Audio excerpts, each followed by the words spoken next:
Welcome to the University of Toronto Joint Centre for Bioethics Seminar Series. My name is Andrea Bianchi and I'll be the moderator for today's session. Our speaker today is Bob Parke, and this seminar is entitled An Introduction to Improving Palliative Care for Persons with Intellectual and Developmental Disabilities. So before I introduce today's speaker, I would like to let everyone here know that the seminar is being recorded. This lecture, along with other archive lectures, it can be accessed through the Joint Center for Bioethics YouTube page. So the format of this seminar is a presentation by our speaker, followed by a facilitated discussion period. And there will be an opportunity at the end for all questions to be answered. You can insert them into the YouTube chat, but an email address will also appear on the YouTube page. So before we jump into the official introduction, I would like to, of course, acknowledge the land that I'm situated on, and the land on which the University of Toronto operates. So for thousands of years, it has been the traditional land of the Huron-Wendat, the Seneca, and the Mississaugas of the Credit. Today, this meeting place is still the home to many Indigenous peoples from across Turtle Island, and I am certainly grateful to have the opportunity to live and work and play on this land. So it is my absolute pleasure to introduce today's speaker. Bob Parke is a graduate of the University of Toronto's Joint Centre for Bioethics program and is a graduate of the University of Toronto's social work program. He has undergraduate degrees in history and social work from York University in Toronto. Bob is a bioethicist with a keen interest in the everyday ethical issues of transitions and care planning. He has been highly involved in palliative care throughout his career. Bob spent many years as a bioethicist at Humber River Hospital and is currently a community bioethics consultant. Bob is privileged to be involved in a provincial initiative to improve palliative care for people living with intellectual disabilities, their families, and those working with them. Bob is also involved in a Canadian initiative to promote advanced care planning, including making advanced care planning more accessible across languages and abilities. So I am personally so excited and delighted to have Bob here today. And so Bob, on behalf of the Joint Center for Bioethics, welcome to today's seminar. I'll let you take it away. Thank you very much, Andrea. I'm going to do my share screen now, get it up here. Okay, there we go. Thank you for the introduction. I just wanted to start off with this wonderful picture that I went back to and found in the New York Times, and a wonderful picture that people with various levels of abilities are being invited into this scene and into this garden.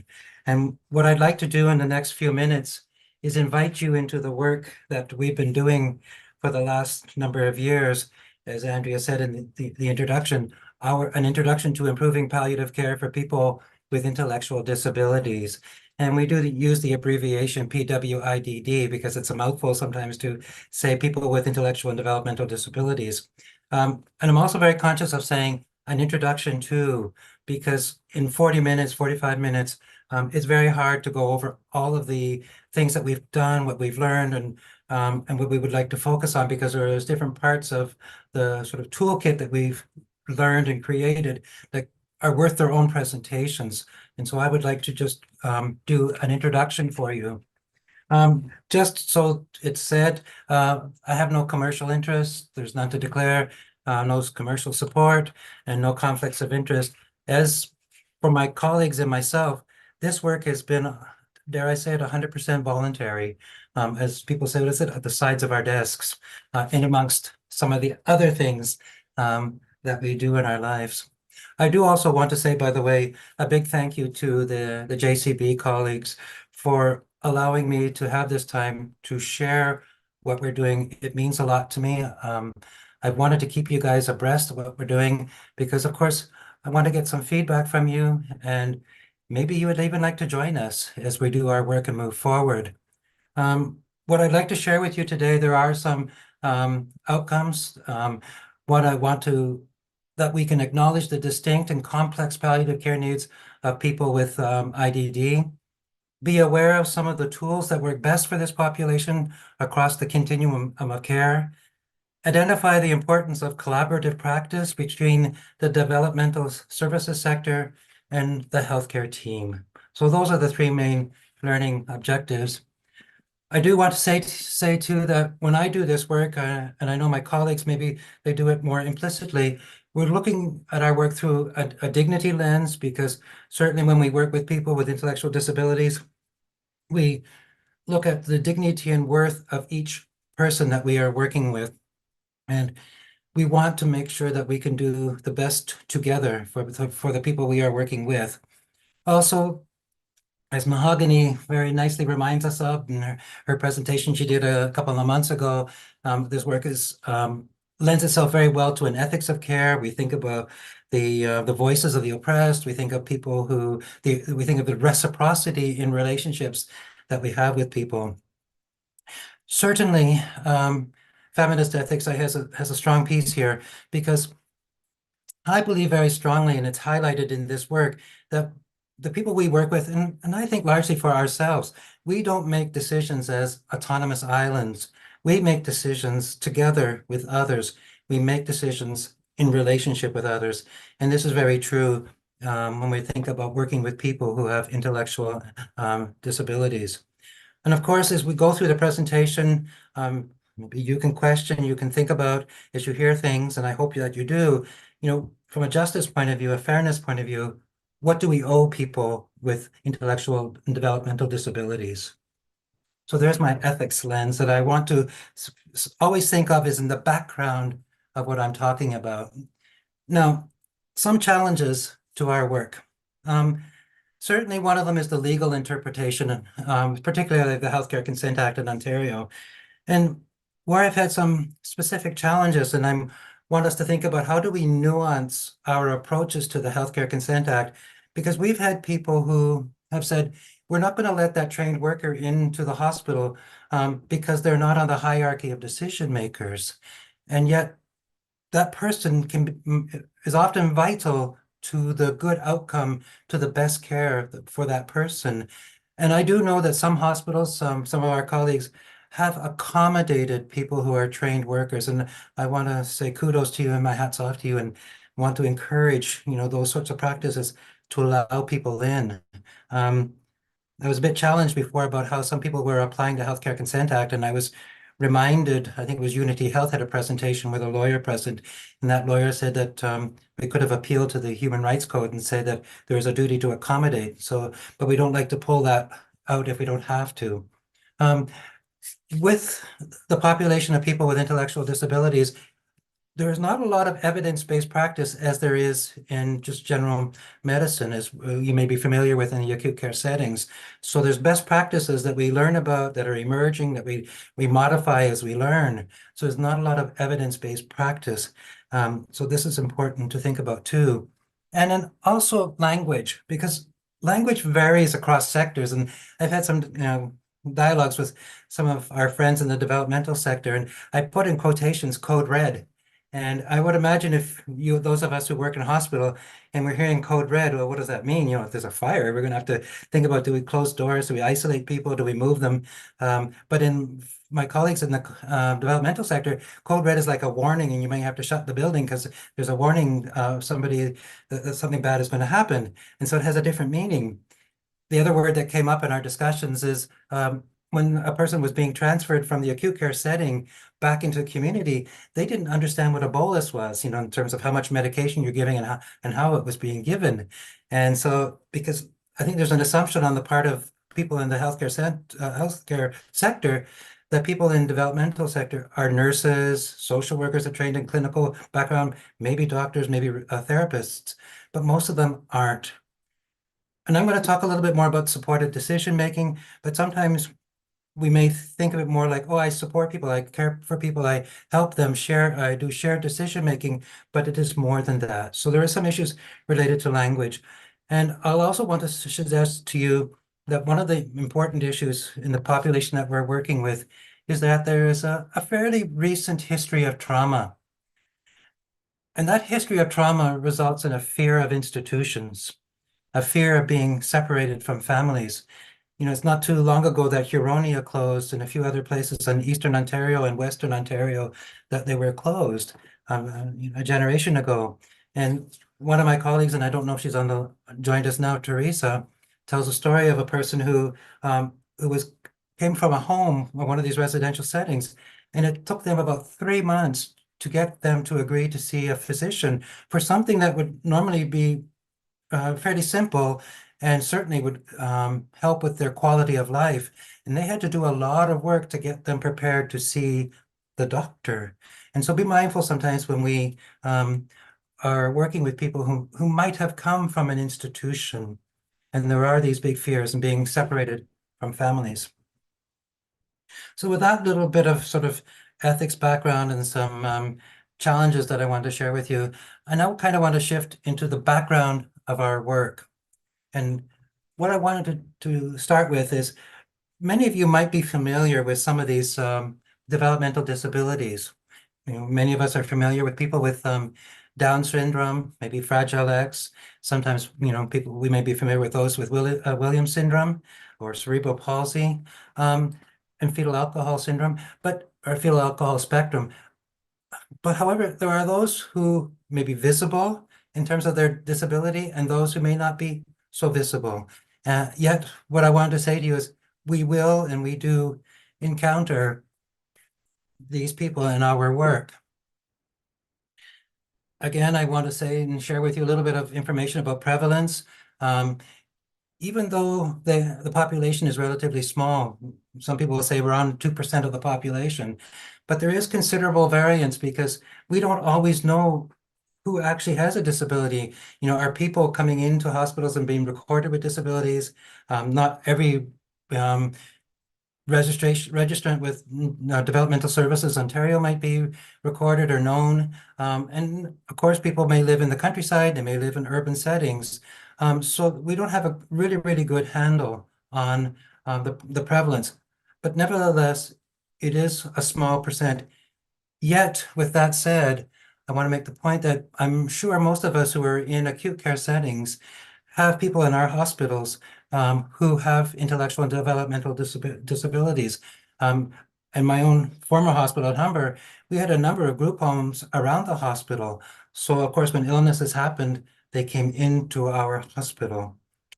And I think it's important to recognize that even though they're a small percentage of the population, they are seeking care and receiving it in our settings. And it's good to be aware of that and be mindful of that. Some of the leading causes of death, certainly, in a number of people with intellectual disabilities, heart and breathing problems, cancer, congenital and chromosomal disorders, and nervous system disorders are up there in terms of what are the leading causes of death. One of the other important things about the population we work with is there is a higher rate of dementia amongst the population. And certainly there's a unique frailty. And we've been talking recently about the importance of frailty and being mindful of it. And in the second bullet, in Down syndrome, Alzheimer's is the main contributing cause of death in 40% of people. That's a significant number. But here's where one of the justice issues comes. Being less than 65 years of age, often they can't access geriatric specialists for dementia assessments and management. And our geriatricians are generally, at least, well, we don't have any kind of cures, and sometimes the management of dementia is not the best yet. However, there are things that can be done to help. And yet, because they're under 65 years of age, they're not gaining access to that level of specialist care that potentially could be helpful. In kind of a general statement, and I think this is quite true, people with intellectual disabilities lack equitable access to quality care. There are, healthcare disparities that result in high use of emergency departments, not enough home visits, not enough people know how to follow people in the community. And they're more likely to make 30-day repeat visits because of late identification, and that does lead to premature death. This chart, I quite like it if you can see it, that was done, talks about, the 30-day repeat visits, the emergency department visits, repeat hospitalizations, and people who are in alternate level of care or in long-term care. One of the issues that I'm finding, because I do some consulting and work in support of long-term care homes, And they're having a number of people with disabilities who are in the 40s, 50s in the long-term care homes. And this is presenting itself as a challenge because the nature of programming, for example, in a long-term care home, is more generally oriented towards our elders and people with dementia, not for people who are young. Um, and I remember hearing a person who had a disability in a long-term care home saying, people come here to die. We need a place to live. And so these are things to be mindful of from a justice point of view and from thinking about, okay, if that's the only place where people can end up, what do we owe them? So that's kind of a foundation of, people, what they are dying from, the kind of diagnoses they may have, the fact that dementia is common amongst them. So we wanted to build a response to the gaps in service that we saw. And I wanted to share with you, and something I'm quite proud of, is I work with some really wonderful people across the province, and people who are nurses, people who are doctors, social workers, people from the developmental sector, management providers of care, and those who are linked to family. And for a number of years, one of my colleagues and I, we were highly involved in the Ontario Palliative Care Network, and we were on the Clinical Advisory Committee, the Core Competency Committee, and others. And during our meetings, we would be saying, well, what about people with disability? And in that time, we were, at least I will speak for myself, thinking more just generally about people with disability, not specifically people with IDD. And the people from the Ontario Palliative Care Network would say, oh, we'll get to it later, we'll get to it later. But later never came. And so some of us came together and said, what are we going to do? Because we recognize there is a gap and we need to do something. And what was wonderful is you can see from the second bullet, about 40 of us came together, and we came together rather beautifully from the northwest of the province, southwest of the province, central part of the province, all around the GTA, because many of us recognized, hey, there's a gap here. We need to do something. And I remember talking to somebody from Surrey Place who said that she'd been wanting to do something about palliative care, and she felt like she was the lone voice crying out in the wilderness. And so she came together with us and others to start to work on this project. Unfortunately, we lost Clara, who was such a good voice. She herself died a couple of years ago as we were moving along, and I hope that this work can be a positive legacy to her. Um, the, the work that we've done and we are doing, continuing to do, we came together and we formed what we call the Palliative Care Committee, which has now morphed very recently into a network.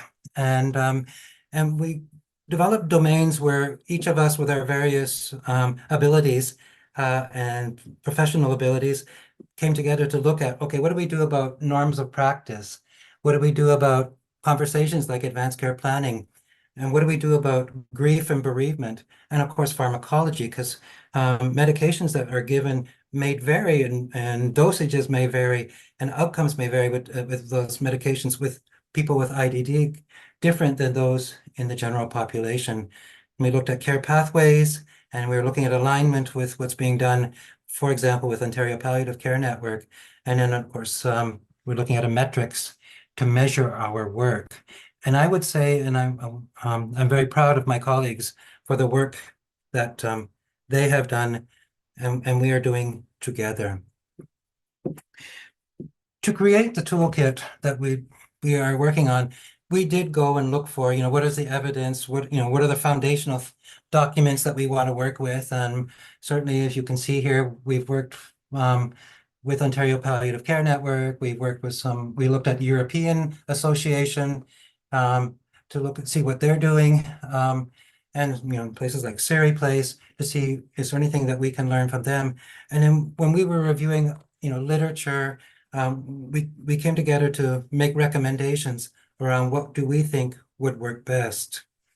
Now, what I want to say is that our primary goal is to ensure that we can apply the philosophy of palliative care and palliative care approach to all people, including those with IDD.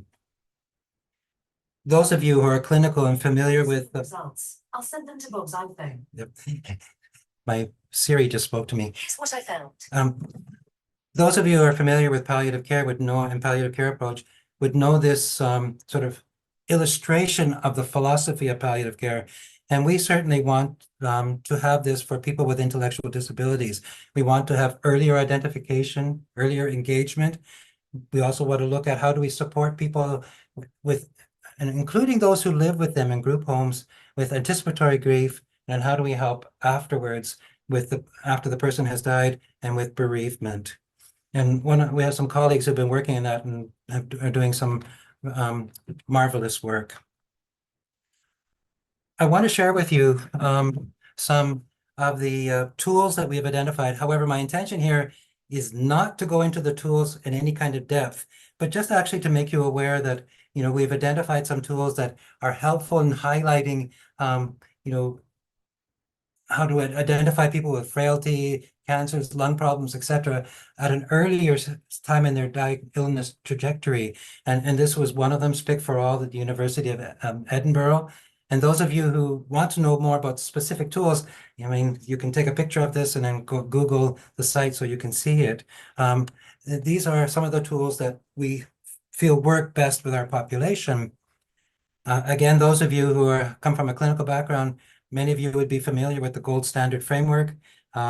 We like the surprise question, although I know some of our colleagues are a bit critical of it.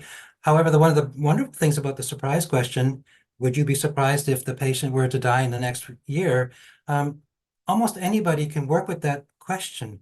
A family member, a friend, somebody who's not trained in healthcare as we are, they can simply look at the person and say, they're frailer, they're weaker, they're not as strong as they used to be. So there's something going on there. I don't think they'll be around in a year. So what does that trigger us to do? What are our next steps? Because we've asked that question. And if we wouldn't be surprised if they would die in the next year.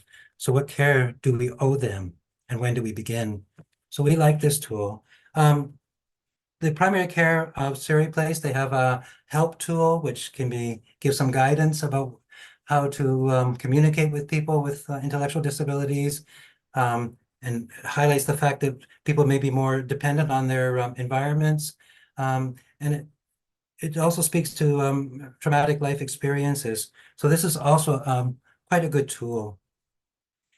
Another tool that we found coming out of Europe is something called the PALI tool. And it's one of the first tools to address early identification for people living with intellectual disabilities, IDD. And it identifies the signs of decline from a baseline.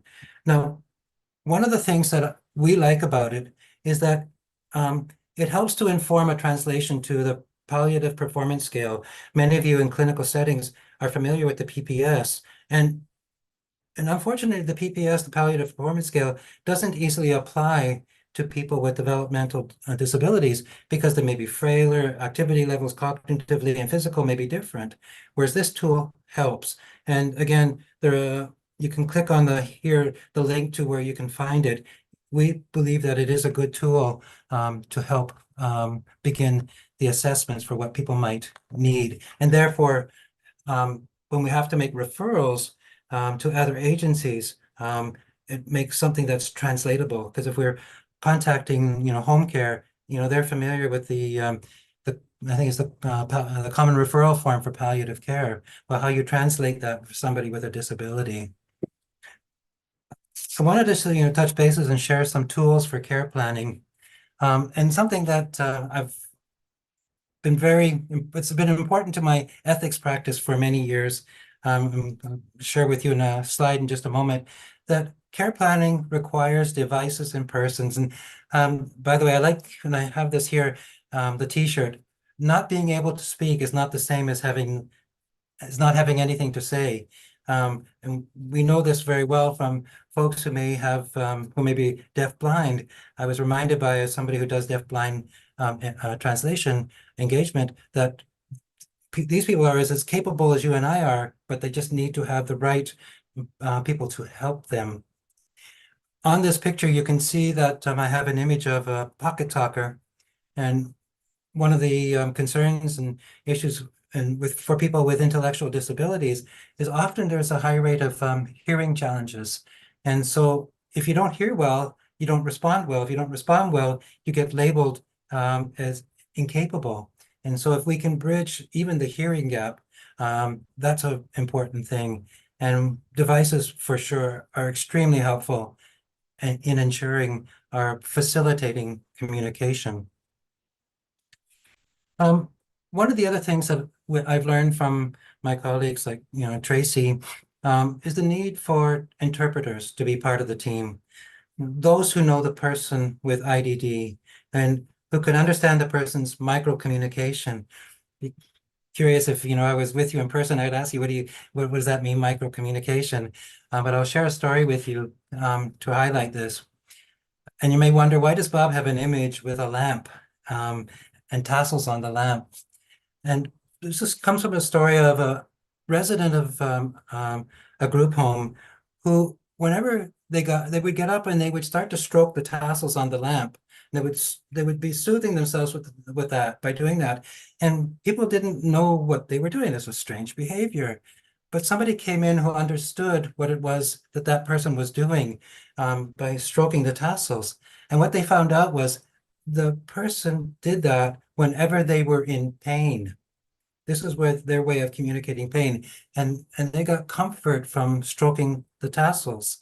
And so that led to medications being prescribed and given to ensure that the person's pain level was managed. And in this particular case, if I remember correctly, it wasn't anything great in terms of pain medication. It was extra strength Tylenol to start with. But something like the micro communication of stroking the tassels, we need somebody who knows that communication. And you can imagine if a person ended up in the hospital alone with nobody, who had formed some micro communication that were misinterpreted or misunderstood, what the problems that can create. Whereas if we had somebody present, it could make everybody's care much easier and the provision of care much better. There are some essential conversation tools which I think are worth being mindful of for the population we're working with, and many of us in acute care certainly talk about advanced care planning a lot, but there are some tools that are, easier to use with and suggest better ways of approaching people with intellectual disabilities. And I'm very proud of the work being done through Western Australia in terms of supported decision making. I happen to like this image. I'm having a discussion this afternoon about art and grief work, and I was sort of saying, some people use art to illustrate what their wishes are. And in England, there's an organization called nobarriers.org, and I would welcome you to Google them. They're doing some pretty amazing things by using art. And then this one, this says, my sister and support worker are important to me. I would want them to help me make decisions. Well, then maybe they didn't verbalize it in the way that you and I might, but when you were asking, what does this piece of art mean? Now, I want to shift a little bit to a discussion about supported decision-making. And one of the first points that I want to make is that supported decision-making is a formal process that I think we should integrate into practice. It's a process that gives the opportunity to allow the person to participate in their decision-making.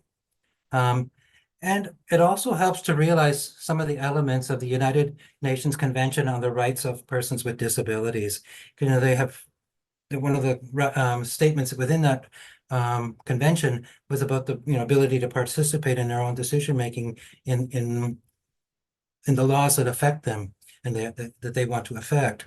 And so supported decision making gives the people the best chance to participate.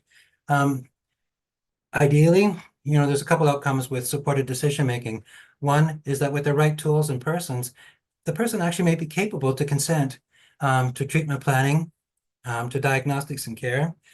I certainly know that on a broader level that one of the things that is hoped for through supported decision making is to try to avoid guardianship.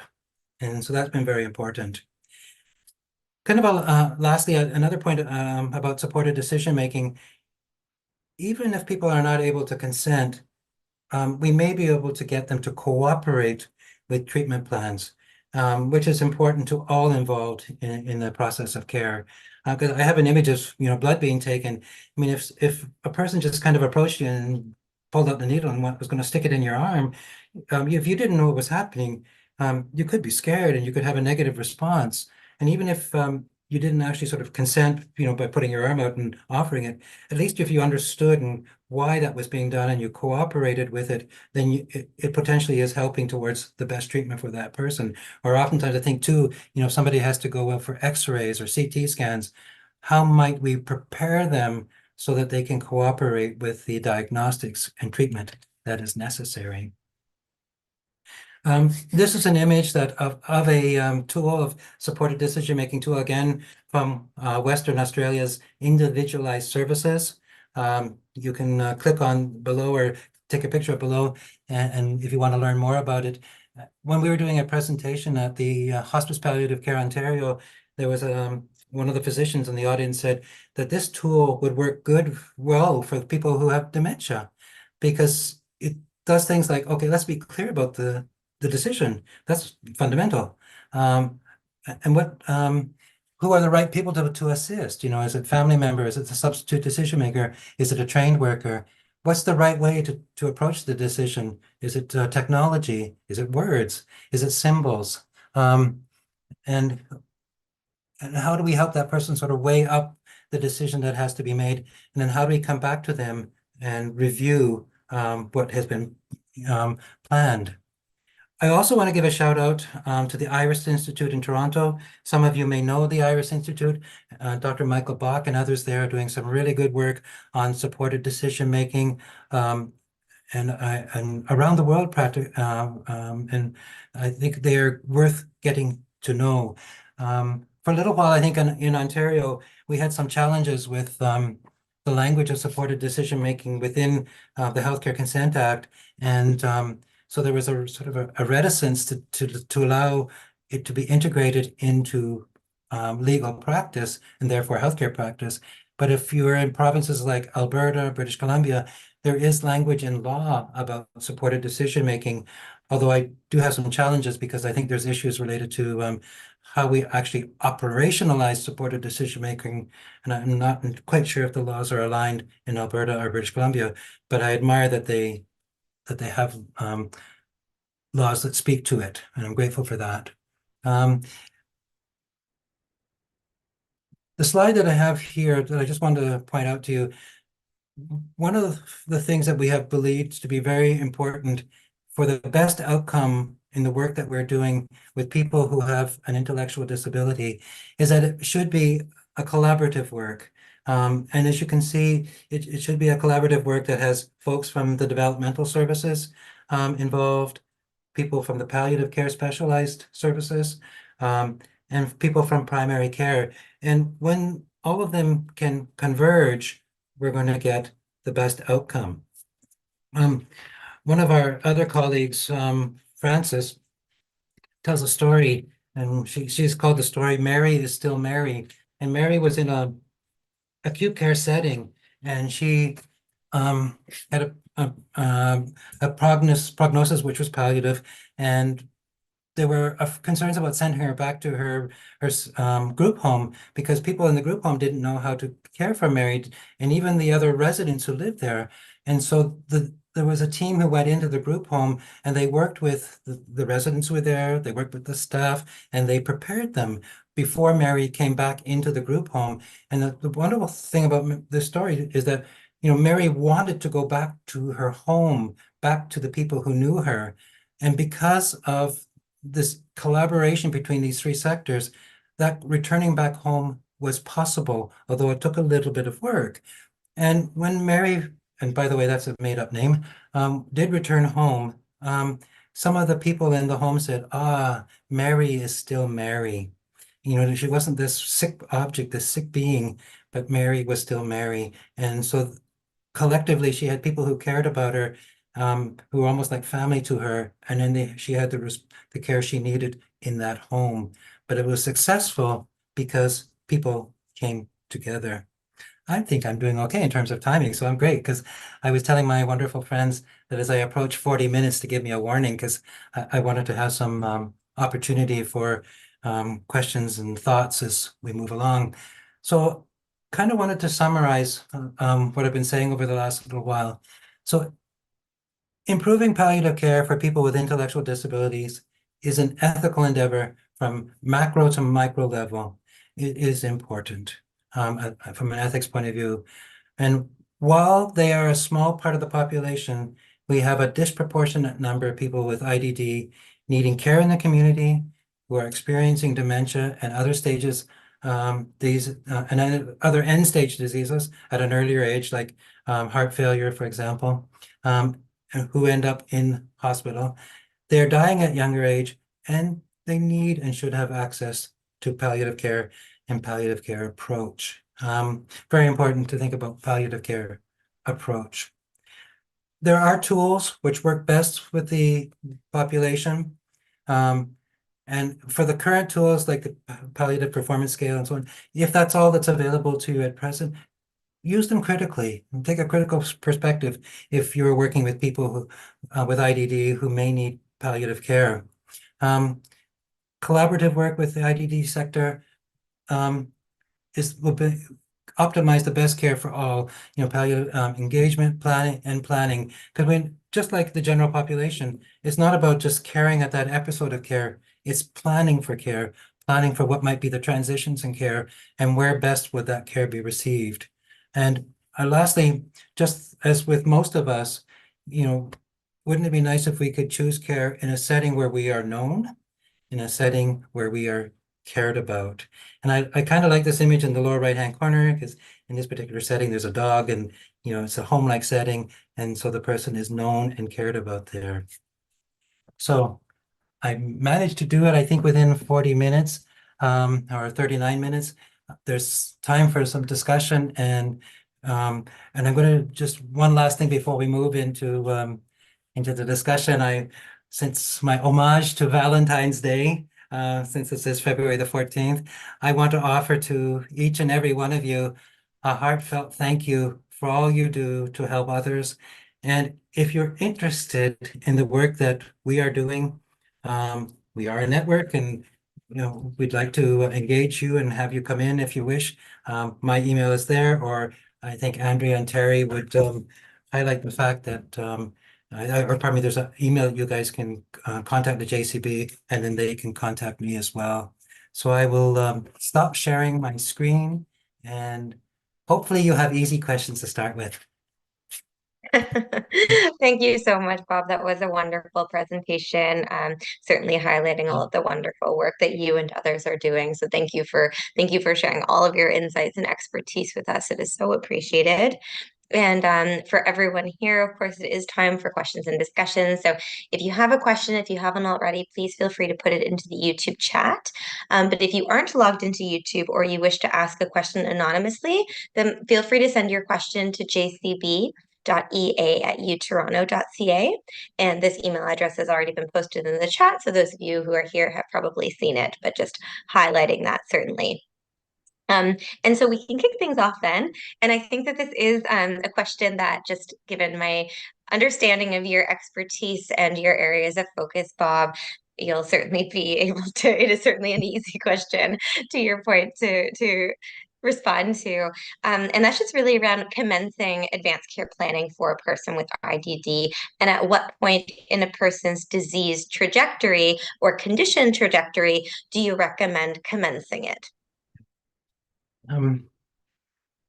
Well, certainly I really like, as an easy answer, the surprise question. If we are noticing, so that may be too late. I think it should be done ideally, philosophically, it should be done much sooner. But at minimum, the surprise question.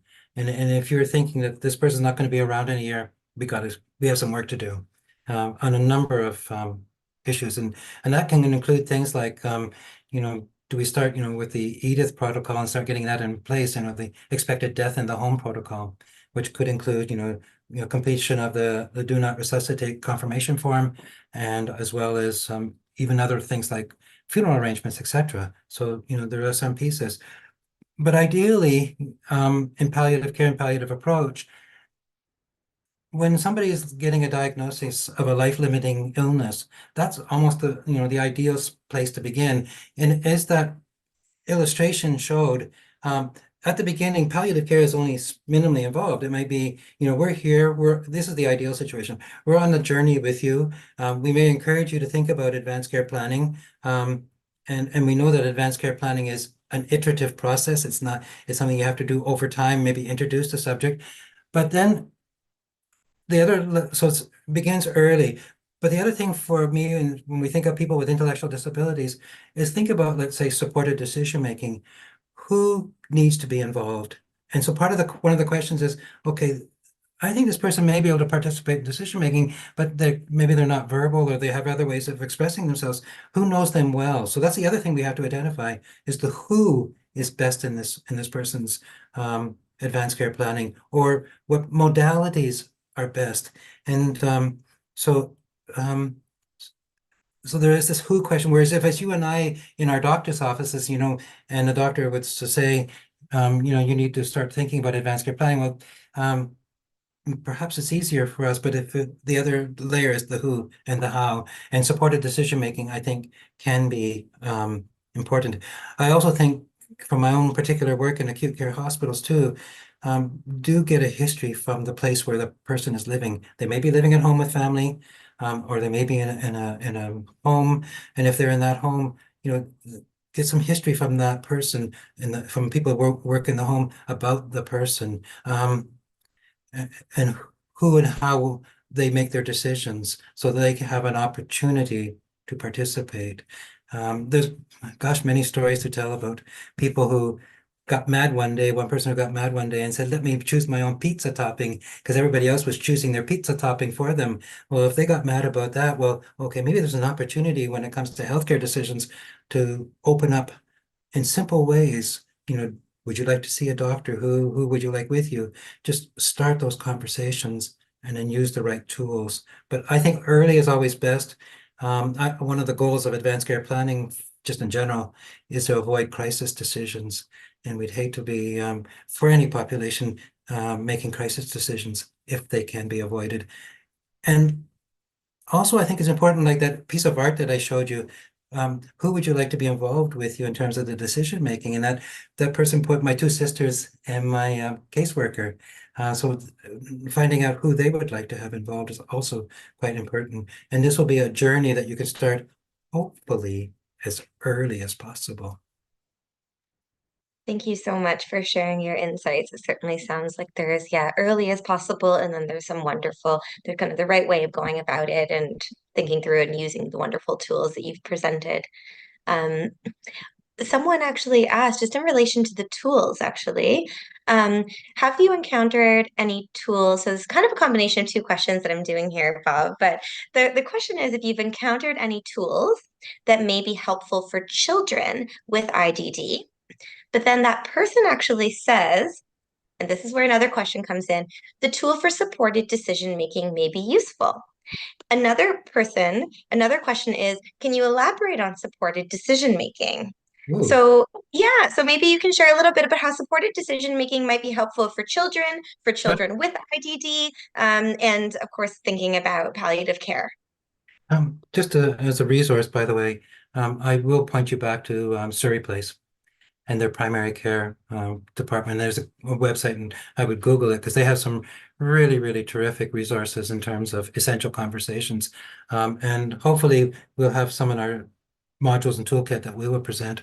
I do think, supported decision making, whether for children or adults, is very helpful because when you think about, let's just start with one of the first ones. Where do we have the conversation?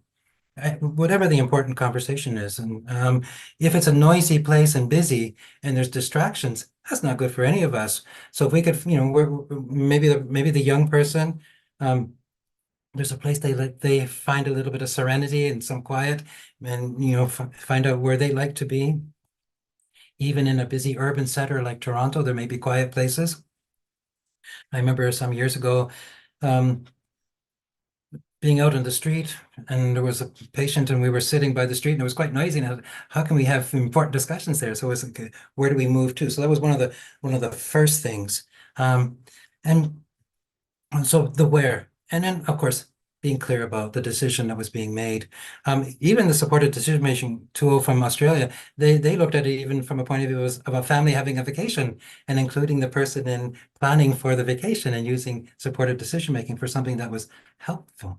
The other thing too is, how many of us, even nowadays, young people seem to be better than people like me in terms of technology and using the technology to communicate ideas, thoughts, and responses. And certainly in this day and age, technology is certainly not stigmatizing in the way that it may have been a few years ago. Andrew, you hosted or helped MC the concert and just before the holidays. And I remember being told by the speech language pathologist there that how did people learn the Christmas carols, some of them by words and some of them by symbols.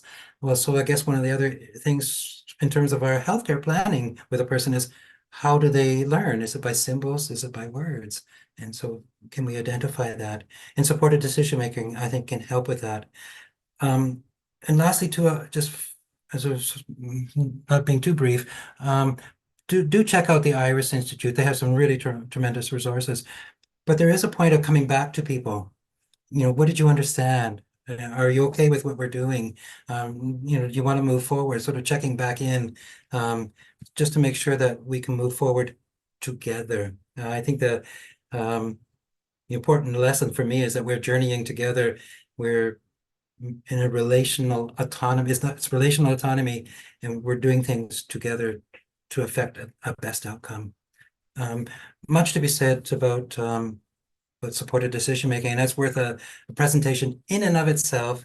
And then look at how do we nuance the Healthcare Consent Act and our approach to the Healthcare Consent Act, and then in parallel, using the supported decision making tools.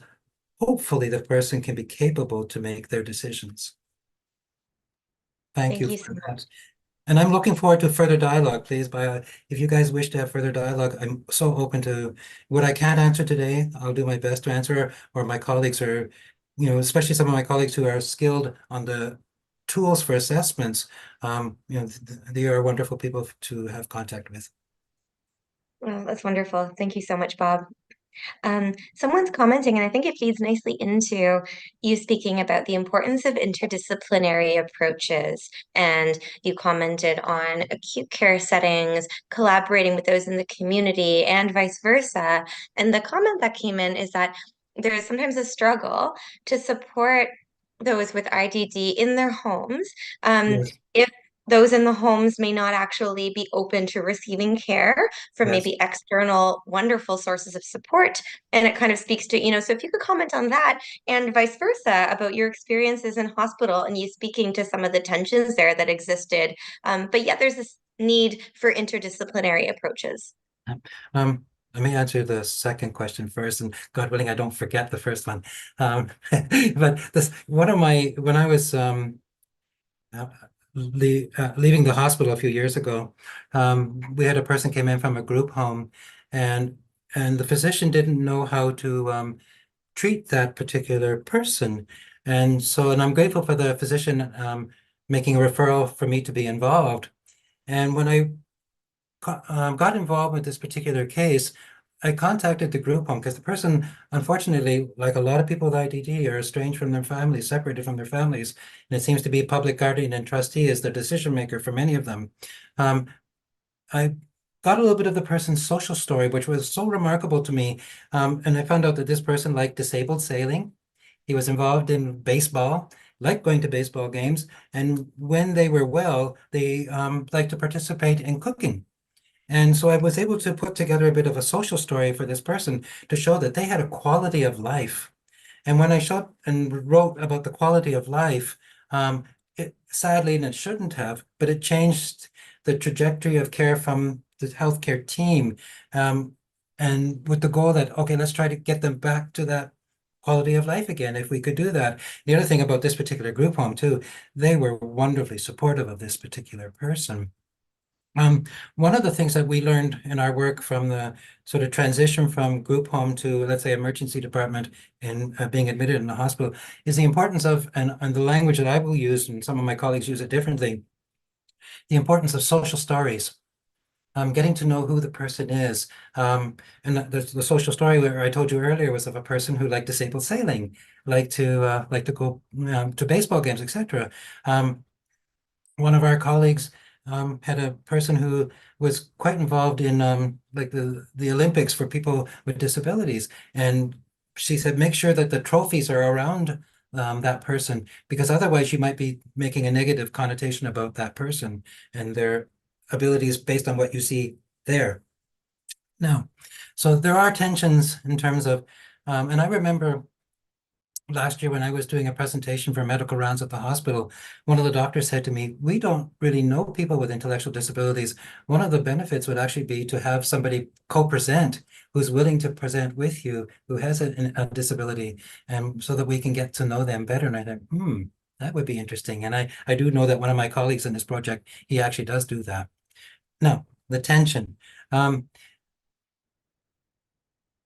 not sure even how to begin, because I know there's various different answers to this, because I know some of my colleagues across different settings are doing quite remarkable work now. Because earlier on, there was a concern that, can we adequately care for people with IDD at home if in their home settings, if their care needs are becoming too great? And there may very well be, just like as for you and I, there may be a place where, okay, transfer to hospital is necessary. We'll have to look at pain and symptom management, what's going on, what can we treat, what can't we treat? And sometimes there may be a very legitimate question about, where is the best place to care for them? Um, and and we may end up in a long-term care home, not because that's the best place, but it may be, unfortunately, the only place. And that's a heartbreak, because you think about, people back home in the group home know that person, and now they're losing somebody whom they've known, and they may have lived with for years. They were friends, they were buddies, and they're gone. But I do know that some of my other colleagues up in Caledon and other areas around there are trying to enhance the work that they can do in their group homes, congregate living settings, and try to do so much more work upstream, because they learned some lessons, and we're presenting with Mahogany and Teresa in the International Conference on Ethics and Law, a case story in which they learned from a case that didn't work out well and the person had to leave. They learned what they needed to do so that they could use that person as an example to provide more comprehensive and better care in their place. And therefore, they were able to more often now bring people home from the hospital to the place they want to be, and in a collaborative way, bring the services to bear. And we need advocates, by the way. And if somehow or another home care just didn't seem to be coming into the degree that's necessary, please be the strong advocate to call them up and say, hey, this person deserves the best chance possible, and we'll work with you to try to make it happen. But whoever asked the question is right. There is that early tension, but I do know that there's some work now being done, and our whole toolkit in many ways is all about this. How can we try to keep people or care for people in their homes where they want to be, if we can? Thank you for that question. Thank you so much, Bob. Um, Another question is just around people with intellectual and developmental disability, and that we need to keep an eye on the Healthcare Consent Act's definition of capacity in Ontario, Yep. and just taking that into consideration. Have you come across any tools or advice for evaluating capacity of people with intellectual and developmental disabilities because of the legislation we have? Section 4 of the Healthcare Consent Act does the person understand and appreciate. And I would, I mean, I haven't, because of the nature of my role, I haven't been involved in as many consent processes, so I'm not sure if I can answer that question really in a fulsome way. I'm just trying to think how best to answer that. I mean, certainly breaking it down to as easy as possible. Just like all of us, I think too, there may be some things which are fairly simple, like I had a picture of a blood test. Perhaps that's not the best example, but it may be fairly straightforward. That is, our swabs back in the day of COVID, how do you make a person comfortable? Do they understand and appreciate why it is we want to, put a long Q-tip up their nose and take a swab? Can we get them to understand and appreciate why we need to do that? And so there may be, as there is for all of us, like a threshold. Some things we may very well be able to understand and appreciate, and other things we can't. and therefore we have to turn to the substitute decision maker. But again, going back to supported decision making, if we use the supported decision making tools, do we give the person the best chance to participate? And if we've given the person the best chance to participate, then hopefully we can be comfortable that we've tried. We've respected their dignity. We've tried our best. But in the final analysis, we've had to turn to the substitute decision maker. And in an ideal situation too, hopefully the substitute decision maker understands that there's trained people or a tool that can help, and together with those people, try to facilitate decision making. I could actually try to get some of my colleagues who may be more directly involved in proposing treatments with people who have intellectual disabilities and get back to you on that question, but thank you.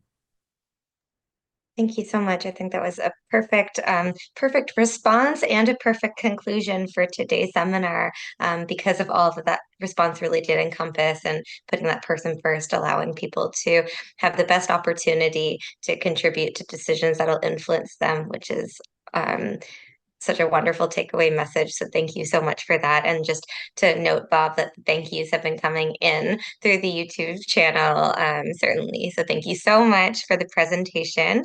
And so because it is time, it's 4:59 and time to draw today's seminar to a close, I'll make just a couple of quick announcements and then certainly formally thank our speaker.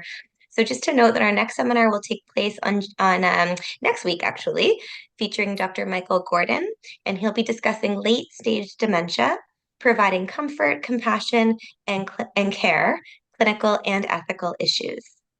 To sign up to receive weekly seminar reminder and event digest emails, you can email jcb.info@utoronto.ca, and I think this is going to be put into the chat for those of you who are here today. And finally, just Bob, thank you so much. It was a pleasure for me to be able to facilitate, to moderate this session, and to learn from you as always. Thank you so much for encouraging us to think really hard and to learn about palliative care and people with intellectual and developmental disabilities. Your presentation was phenomenal and incredibly impactful. So thank you. Take Thank care, you. everyone.